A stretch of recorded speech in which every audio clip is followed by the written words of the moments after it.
Oh my God.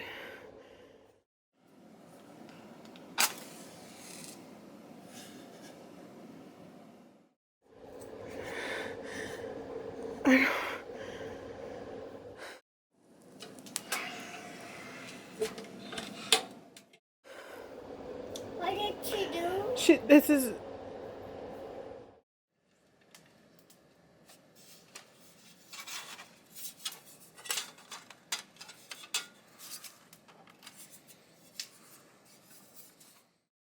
Oh God.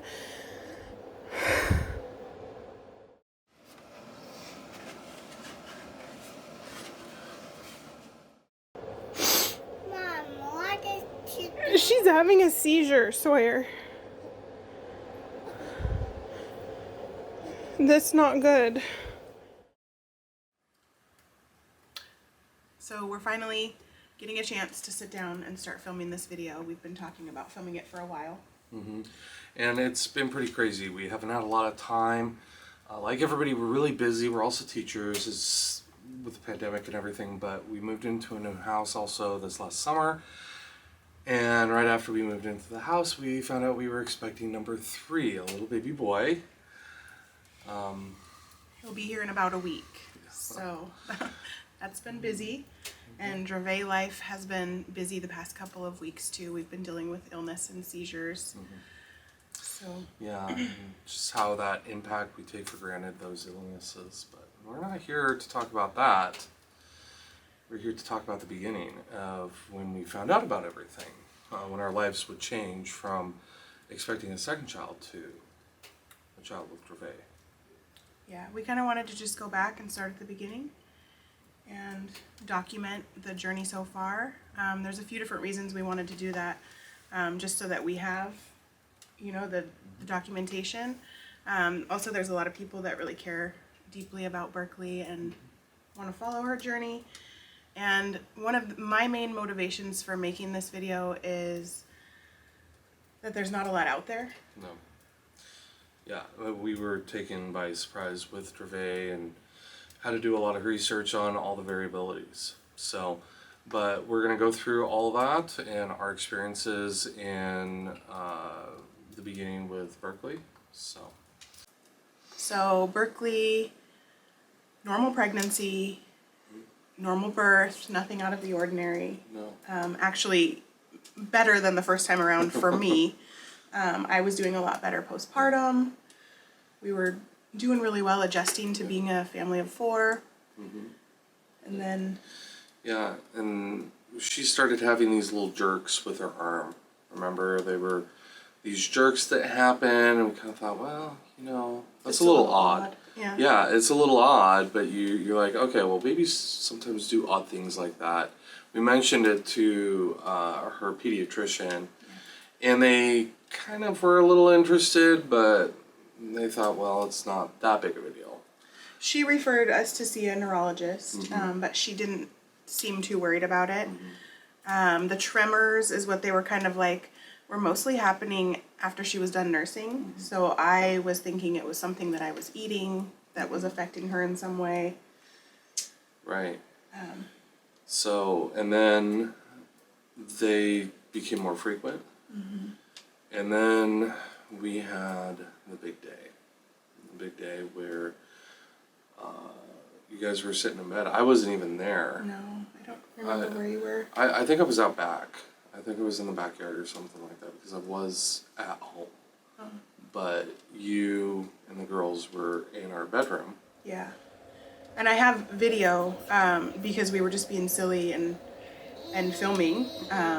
So I have video of me and the girls just playing around, and then she went into a big seizure.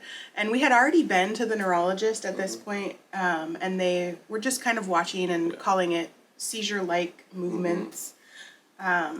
She had told me a few things to look for if a seizure were to happen. Well, and the big thing too is that you hear about infantile seizures, right? There are a lot of babies that grow out of seizures. Yeah. So we were thinking, okay, this, if it did happen, this would be something she would grow out of. This would be something that we would just have to deal with for a couple of years and then done, you know, with Sometimes medication. little kids get seizures with fevers. Right. The cause of this first one, I think, was her just being startled.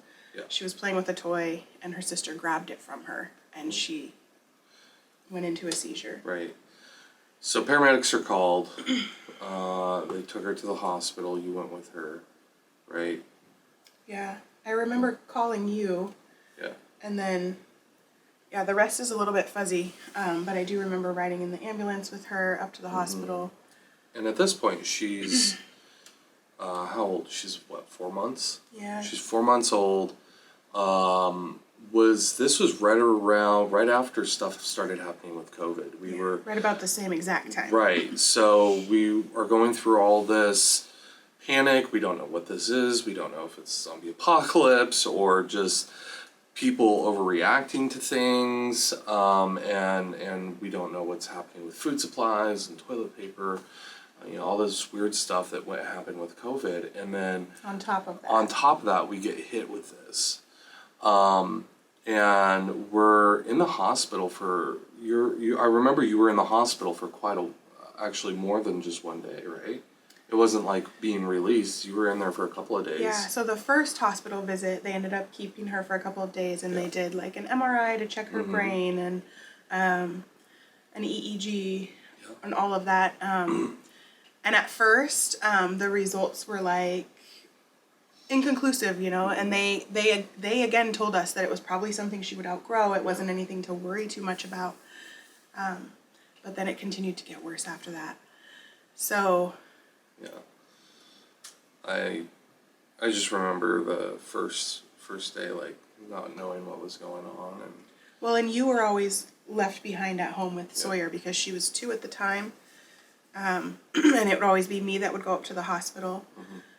So I would ride in the ambulance and be up there alone with Berkley for most of the time, which was really hard. Right. And you were back at home with Sawyer, which was hard for you. Yeah. Not knowing what was going to happen.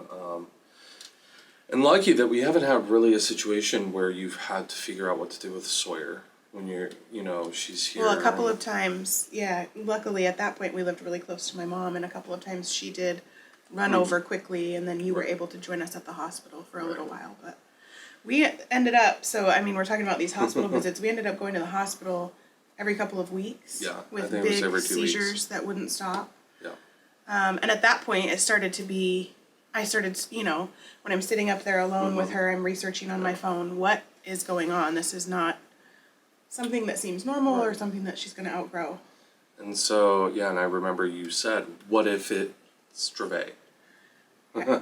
And you were really scared, really I remember concerned. Finding that on my phone and reading some of the things that go with it and thinking, yes, right. But please no. Right. And the big kicker through all of this is that the doctors kept telling us, we don't think it's Dravet. We don't think that it's that serious. We just need to get it under control. They gave us a lot of other things that they thought it might be, like movement disorders, but they kept pushing us away from Dravet, even though. And at this point, I was even scared to say the word epilepsy. Right. I didn't want it to be so. Yeah. So when they gave me other options, I clung on to those. Right. Yeah. We did. It's going to be this. Though before that appointment, we met with a doctor that was a neurologist specialist, and he said, we're going to put that on the back burner. We're not even going to talk about that. I don't think she has Dravet. And a couple weeks later, she has another seizure. And then we go in for a routine appointment. Yeah, just to check. You went in for that appointment. I wasn't even there.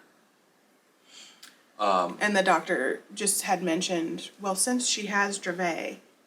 Right. Well, was that a routine? There. I think no. That was after you went in for that seizure.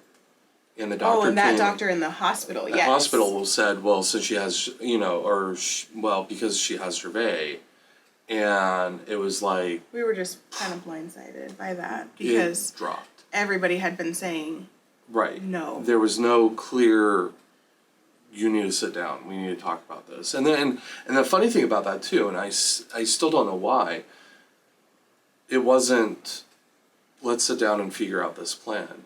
Your child has Dravet, which they all said was severe. It was bad. They didn't say, what's the plan? They just said, well, she has Dravet. Really, the plan forward from that point came from us because I had done a lot of my own research and because I was dreading it, but also preparing for it at the same time. And so once they said that, I had a list of things that I wanted to do as far as getting her into early intervention services, getting her on the right medications, that sort of thing. And that all came from me, which was exhausting, Frustrating. difficult. And for me, I have a certification in special ed teaching. I've worked with special ed kids and autism and all different variabilities in spectrum and disabilities. And I always heard from parents how hard it is to get the medical care you need for your kid. And I believed them, but I really didn't understand how difficult it really is for you to get medical care that you need. And you have to fight for it. There's stuff that we've had to fight for that if we did not have, there are very good possibilities we would no longer have our daughter. And it became not a struggle only with Dravet. It became a struggle with Dravet and with medical professionals. Yeah. And that, to me, became really frustrating because, I mean, there was one time where they canceled her medication on accident.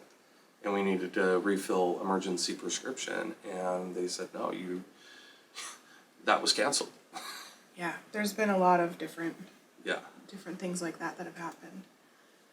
So, but moving into it, we kind of were flipping through some specialists too, trying to figure out somebody that could give us an answer. I think that it took us over a year, a year and a few months to get her actually seen by a Dravet specialist. And that was one of the best things that we could have done for her, just because it is something that is more rare. So we want a doctor who knows as much as possible about it. Right. To be caring for her. And one of the interesting things I learned about Dravet is somebody explained it to me that just clicked really well. That Dravet isn't a specific, you have this specific problem in the SCN1A gene, which causes seizures. It is like 1,000 pages of code, and front and back on those pages of code being written down for that one gene. If there's one thing off on that, it can cause seizures. And the unique thing about Dravet is that it's drug resistant, it's lifelong, and so Dravet is so varied. It's not just one size fits all. Yeah. It's really different for every kid. And we're still pretty new to this. We're still figuring it out. We're still researching along the way, trying to do what's best for Berkley and our family. We're figuring out what to do, but it's hard, it's exhausting. You think about kids and you think about you're going to have to struggle with them when they become teenagers, right? No, you can't drive the car. No, you can't go out tonight. You can't go out till 12 o'clock. Or a little kid throwing a fit because if they don't get candy or don't get to see a movie. And she does all those except for staying out late and wanting the car. But you add into the Dravet, and we talked previously about having some of the issues with Berkley and the Dravet stuff, the seizures, and we had a pretty hard couple of weeks. Yeah. So. Yeah, we're finding, and also Dravet is always changing. One of the newest things is that she's taking a really long time to recover from her seizures. So she's been needing a lot of medicine to come out of seizure, and then she's been having a really hard time recovering afterwards. It's been about a week until she's back to her normal self, which is sweet, happy, loving. Yeah. It's like a switch gets flipped because right after she's tired and she can be happy for a second and then she's screaming and we call it kind of ragey because she just doesn't want to have anything to do with anybody. She just wants to be left alone. But then she doesn't. She wants you there, but she doesn't want you there. And it takes about a week, and then all of a sudden, switch gets flipped, and she's this sweet, adorable, and she's still a 2-year-old. I mean, she's not always cuddles and kisses. She has her moments when she doesn't want to do something, but it doesn't. She recoups. We can pull her out of it. This we can't, and it's scary. Yeah. So. It is. But there's positive things that are looking forward. Berkley's in a study, right? Yeah, she's in a research trial. Right. Just observational right now. But there's a lot of science and research going on in the area of Dravet, which is very hopeful. That's the biggest thing that I'm hoping to come across. Like, I'm imagining somebody finding out this diagnosis for their child, Right. searching and finding all the things that I found, lifelong, catastrophic, Right. all those words that are really scary and Yeah. big, and hoping that somebody would maybe come across this video and also just hear the word hope, Yeah. because there is a lot of hope for the future right now. So We kind of get focused on how hard it is, and it is hard.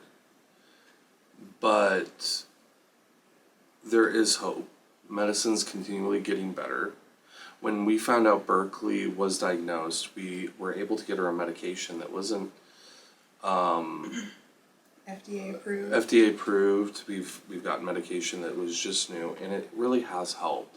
I mean, keep in mind, when we found out the particular defect, because what they can do is they can see where the defect is, and they can go back and they can look at previous people that have had that defect, so they can kind of guesstimate how advanced a person can be just based on that. But here's the big thing: medicine is getting better, and we're seeing a lot of stuff with Berkley. She's developing slower, but she's still developing. Her vocabulary is growing, her motor skills are developing, and it's not just stopped. And that's a big thing, and there is hope. And I haven't met too many kids with Dravet, but if they're anything like what Berkley is, she's the sweetest little girl. She will let anybody pick her up as long as you or I are there. And she'll hug them. She'll want to be carried around by that person, and she's their best friend. She's an amazing little human. So I think that kind of gets us through the beginning. Mm-hmm. We can pick this up a little bit later and talk about specifics next steps. Yeah. All right. Well, with that, we want to thank you for watching. It isn't an exciting Trekking with Tractors, and we wanted it to be more of a travel series, and it kind of is. It's our travel through this experience, our family, and whether you watch it because you're a part of our family or whether you're somebody with Dravet or somebody just passing through our channel. We want to thank you for joining us. We will try to get content out. Bree's really getting gung-ho about the video production side of things, and it used to be a passion of mine, but she's slowly dragging me back into it because she wants to spread the word, not the negativity, but the hope and the how we're doing things, and hopefully give somebody ground to run on if they come into this experience. So thank you for joining us, and we'll be back with more. I always learn in the hardest of times to search for light. He's been like kicking me, or I don't know, punching if he's still reach, but it's like really uncomfortable. But I'll be alright. Try and fly, but I'll never get so high. I will never give up my fight, even if it burns all Is she ready for a nap? I can feel Berkley say mama.